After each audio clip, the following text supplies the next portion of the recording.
Hello friends, आज हम discuss करेंगे conversion of glucose into mannose के बारे में।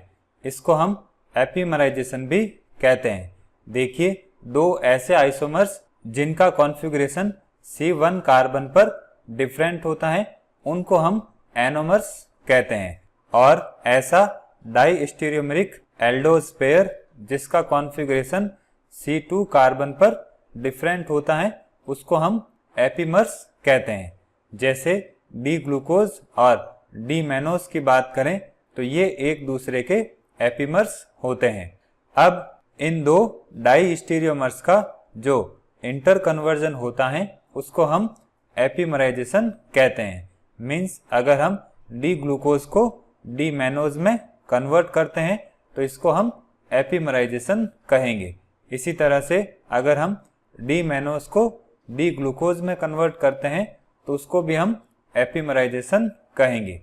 अब यहाँ पर हम ग्लूकोज को मैनोज में कन्वर्ट करेंगे तो सबसे पहले ग्लूकोज की रिएक्शन ब्रोमीन वाटर के साथ करवाते हैं तो इस एल्डिहाइडिक ग्रुप का ऑक्सीडेशन कार्बोक्सिलिक ग्रुप में हो जाएगा और ग्लूकोनिक एसिड का फॉर्मेशन होगा। अब पाइरिडीन की प्रेजेंस में ग्लूकोनिक एसिड का एपिमराइजेशन होगा और मैनोनिक एसिड का फॉर्मेशन होगा। अब एपिमराइजेशन के इस प्रोसीजर में C2 कार्बन पर जो ग्रुप्स प्रेजेंट हैं वो अपनी पोजीशन चेंज कर लेते हैं और इस तरह से ग्लूकोनिक एसिड मैनोनिक एसिड में कन्वर्ट हो जाता है। इसके बाद हम मैनोनिक एसिड को हीट करेंगे तो ये लैक्टोन में कन्वर्ट हो जाएगा जिसको हम मैनोनोलैक्टोन कहते हैं।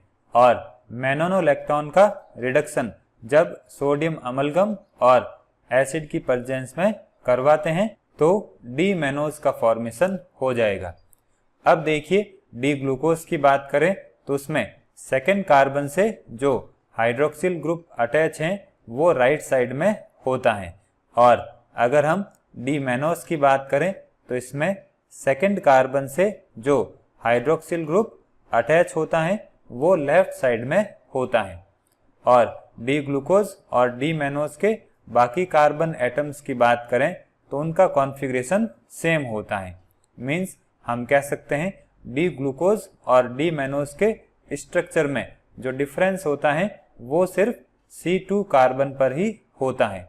तो इस तरह के कंपाउंड्स को हम एपिमर्स कहते हैं, और जब इनका इंटर कन्वर्जन करते हैं तो उस प्रोसेस को हम एपिमराइजेशन कहते हैं।